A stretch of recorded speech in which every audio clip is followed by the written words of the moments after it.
Ready to go. Okay. Good morning, everybody, and welcome back. Today we're working on this little Husqvarna 128 LD. Now, it's a great little straight shaft weed eater, but this one's been banged around a little bit. She needs a new coil and needs carb clean pretty bad. It won't start and run in any way right now. So today we're going to work on the carburetor and getting her running, and then next time we'll work on the coil. So let's get started. So you can see the coil is kind of a mess, but that's okay. Today we're going to focus on getting her started, because if she won't run, coil doesn't matter. So let's get the carburetor off. I already tried it and it runs pretty good with starter fluid. It'll kick pretty well. So I expect good things from it. We're using a 5/16 to get the two bolts off. And scoot that over. And there we go. Getting the carburetor is just that easy.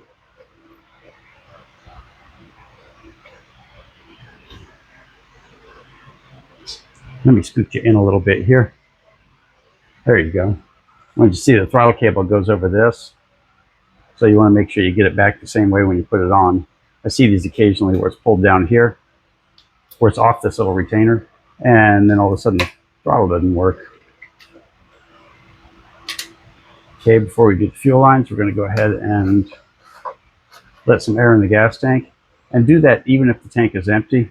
That way you don't have to worry about gas backing up into the lines while you're working. You might have to replace fuel lines on this one. Okay, I'm going to clean this up real quick and then we'll get her apart. Okay, now that we've got her cleaned up a little bit, let's go ahead and pull a metering diaphragm up to see what that looks like. Make sure you got a nice clean workspace when you're doing something like this, because you'll get little parts all over the place, and it's super easy peasy to lose one.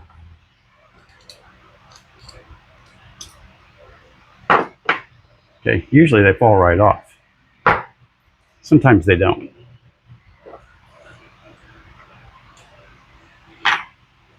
Now let's see if we got a tiny little screwdriver.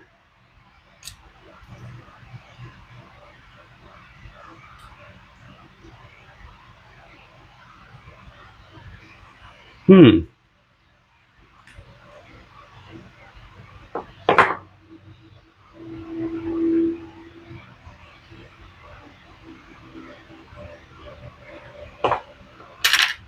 there it goes. Okay, there's our metering diaphragm. Just stuck to no end. I don't see them that stuck very often, but in the Texas heat, you'll see things like that occasionally.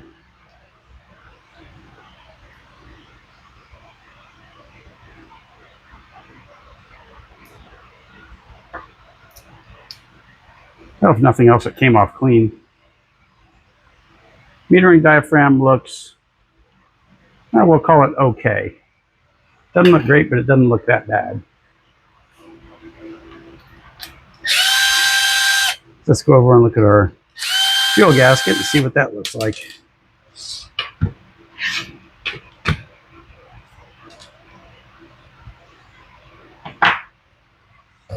Okay, on this one, the fuel gasket doesn't look particularly good.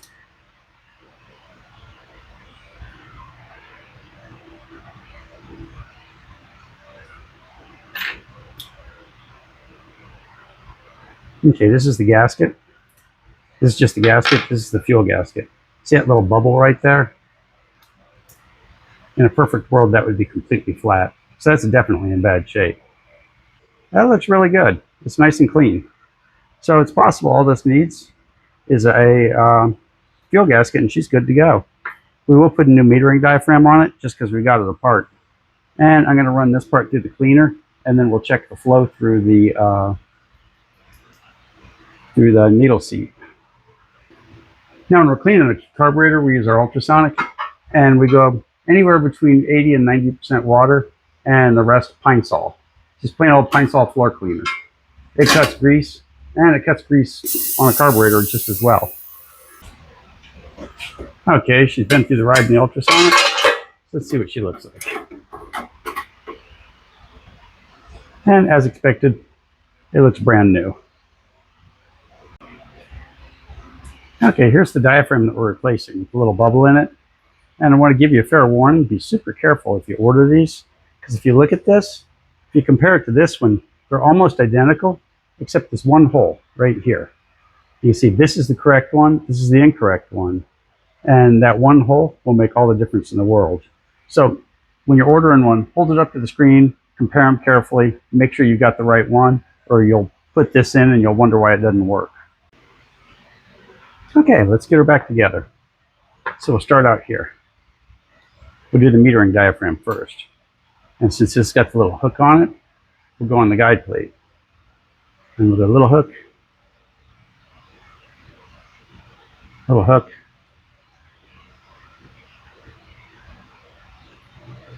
Notice we did the metering diaphragm and then we put the gasket on afterwards. The gasket will be closest to the carburetor. We'll find a little hole here, line it up and get it in place.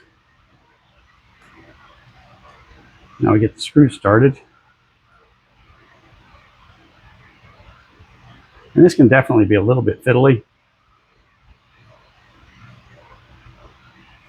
I've done quite a few of these, and I still feel like I'm all thumbs some days.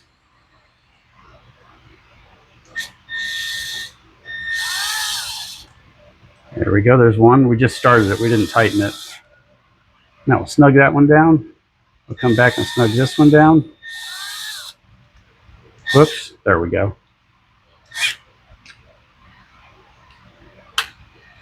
Go back and forth, make sure they're nice and tight. Now let's move over to the top of the carburetor. Okay, one of the questions we get asked a lot is how do you know what order these gaskets go in? Now, see the little ridges here? The little cardboard gasket goes against those little ridges, just so you can get a good seat. That's what those ridges are for.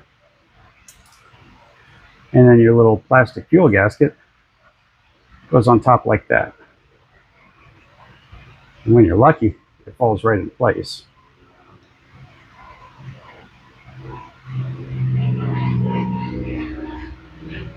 Like so.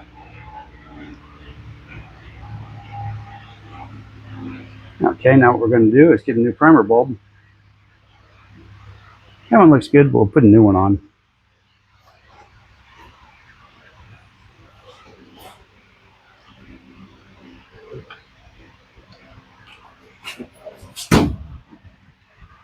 There you go. Let's put our new primer bulb on. Let's get our ring on. I never remember which way this one goes, but it's hard to mess up. That's upside down.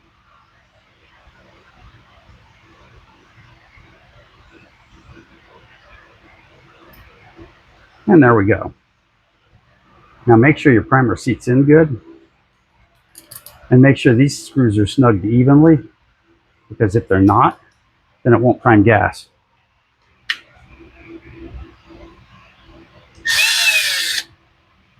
We'll go a little bit on one, then a little bit on the other. A little bit snug.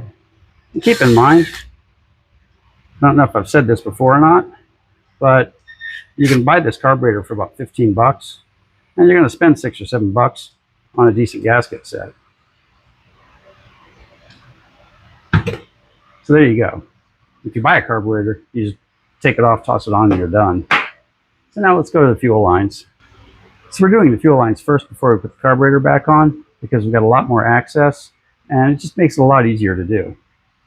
So we're going to push our fuel line tool through. There it comes.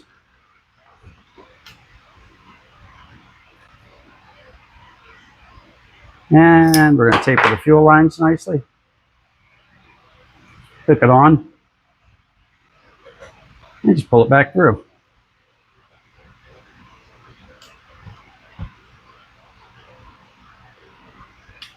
And there we go. Now once I've got a little bit sticking through, I grab it with the pliers, because it doesn't pull through the actual hole very easy. That's why you put the taper on it.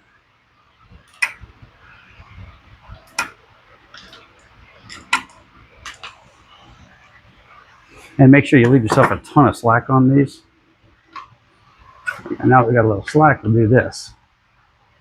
We'll make this the return line. And the return line only has to be inside the tank. So while we've got it sitting loose, let's put the carburetor here and see where the fuel lines need to come up to. And in this case, just right there.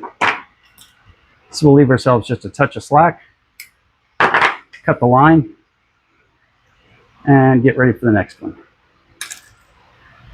Now we're going to cut a new taper in it because I don't want it to break halfway through. There we go.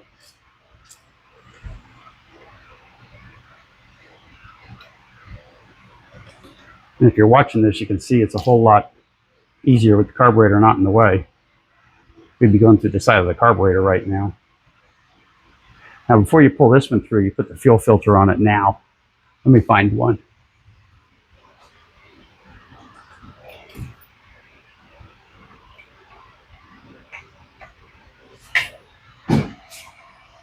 There we go.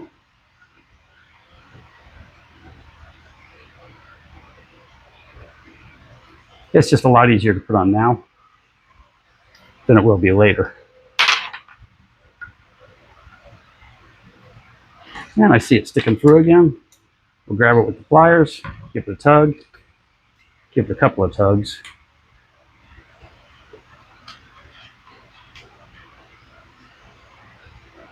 Okay, now we've pulled enough through, so we're going to push this down into the tank and then just sort of peek as best we can to see where it's sitting.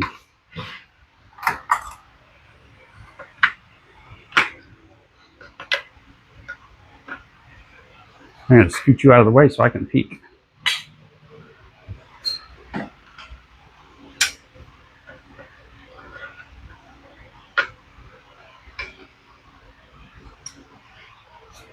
Okay, it's currently curling around and coming back here, which is not ideal.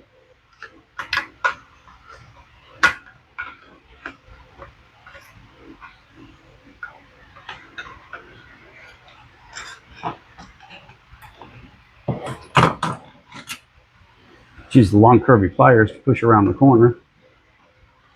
There you go, and that looks pretty close. It looks pretty close to the center bottom.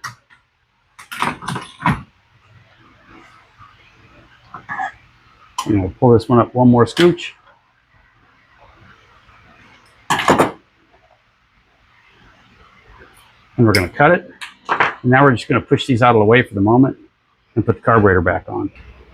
Okay, let's get the carburetor back in place. And don't lose any sleep over it if you screw up, you cross the fuel lines. It's really easy to just make sure that it's priming the right direction, and if it's not, just pull the fuel lines off the carburetor and switch them.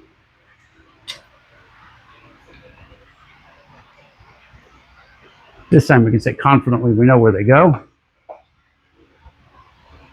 We're going to cut the return line right here, and the return line is a little short one.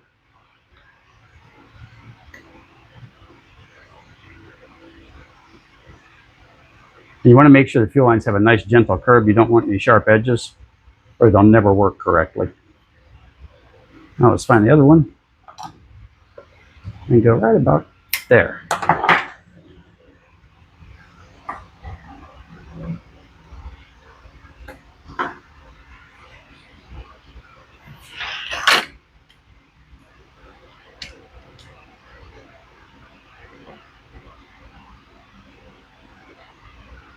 If you do have a kink in your fuel lines, your choices are to, there we go, or to pull them backwards, back into the tank, or take them off and cut them a little shorter. Okay, that's about it. Okay, the gasket's good here. Oh, throttle cable's trying to slip.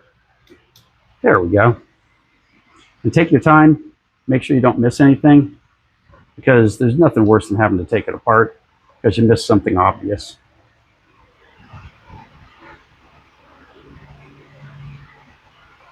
Got your studs lined up.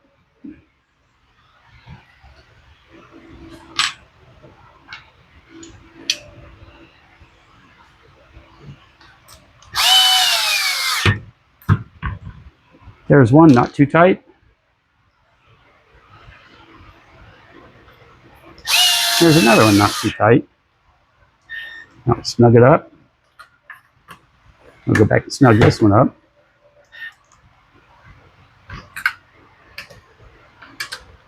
Now I just go back and forth and double check, because that can be the death of you.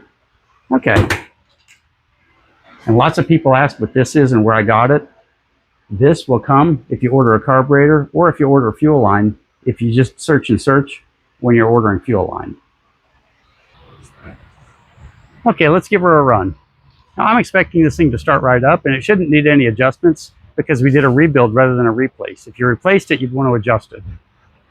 So she's all primed up. She's pretty much primed up from where we were on the bench.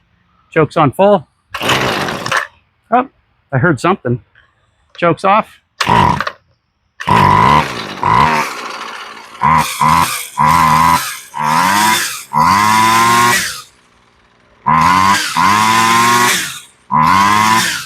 There you go. Let me turn off the noise cancellation. Now you can hear a little bit better. Sounds really good. It's idling nice and steady.